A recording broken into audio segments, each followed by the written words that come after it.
Por que a estratégia da Red Bull foi ousada? E aí a gente começa a entrar naqueles detalhezinhos da corrida, né? Primeiro, o Verstappen perde a posição na largada. O Verstappen tinha um carro mais rápido, Red Bull mais rápida, né, no qualifying, na corrida, o Verstappen perde a posição na largada. O primeiro stint é impressionante como o Verstappen está muito próximo. Nessa Fórmula 1 de hoje, gente, quando a gente vê um carro muito próximo do outro, é porque esse carro tem uma carta na manga.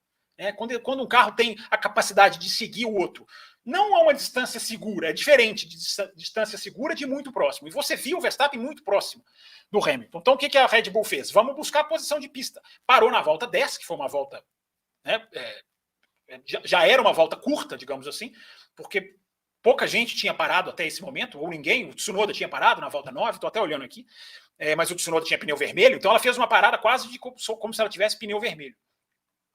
E aí entrou um papel do Sérgio Pérez muito importante, porque na hora quando a pista está comendo o pneu, o undercut ele é fatal. Então, quando a Red Bull para, a Mercedes é mais ou menos como se ela já tivesse assim, olha, se vão parar na sequência, a chance de eu perder a posição é muito grande. Aí acontece isso que vocês estavam falando. Vamos esticar porque a gente reverte lá na frente. Né? Vamos apostar em ter pneu no final da corrida. Essa passa a ser a aposta, do que imediatamente ir para o box e perder a posição. Então o Hamilton começou, o Verstappen parou na volta 10, o Hamilton foi-se embora. Só que o Pérez encosta no Hamilton. E na hora que o Pérez está mais encostado, entre aspas, né? Não tanto quanto o Verstappen e Hamilton, mas na hora que o Pérez para, e aí o Pérez teve uma participação nessa corrida. Na volta 12, o Hamilton tem que parar na volta 13, porque senão ele tomava undercut de 2 Red Bull. De uma ele já tinha entregue. Né? Vamos inverter lá na frente e ganhar no pneu.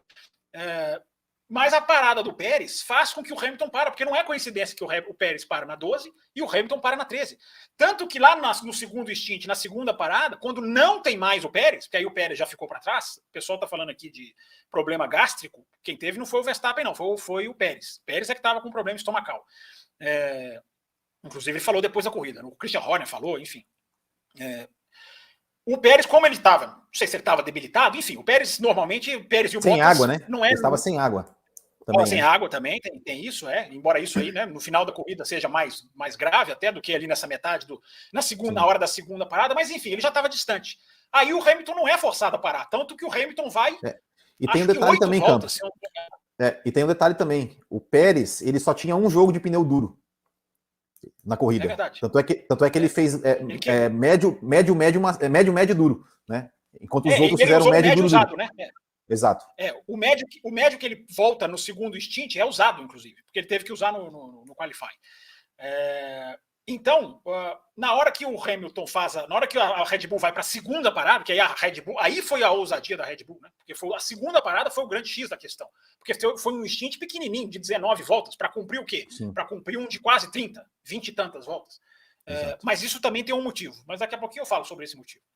Então o Hamilton estica para tentar fazer essa inversão no final. Mas no frigir dos ovos, a Red Bull era mais carro. A Red Bull tinha mais jogo de cintura em termos de estratégia. Porque a Red Bull, repito, como ela era o carro mais rápido, e aí entra um monte de coisa, gente. Se o carro com maior rake, que algumas corridas prejudica, nos bumps, ou como é que é? Oscilações da pista, de Austin, o rake maior se faz melhor, é uma ajuda, porque o carro, como ele tem uma distância maior para o chão, ele pode correr com a suspensão um pouquinho mais macia, porque a chance dele bater a traseira no chão, por exemplo, que é prejudicial mais do que bater a frente, é muito menor. Então a Mercedes teve que subir o seu carro.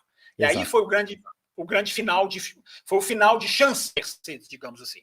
Mas tem toda essa questão da estratégia. A Red Bull, no final das contas, a Red Bull para muito cedo, banca um stint, e aí por isso tem muita gente falando que pode ter sido uma das maiores vitórias do Verstappen, tem gente falando que é a maior, e pode ter sido mesmo, eu não sei, pode ter sido, porque ele teve que cuidar muito dos pneus. E se você analisar os tempos de volta, isso tudo é vital. É fatal, né? É fatal para o resultado.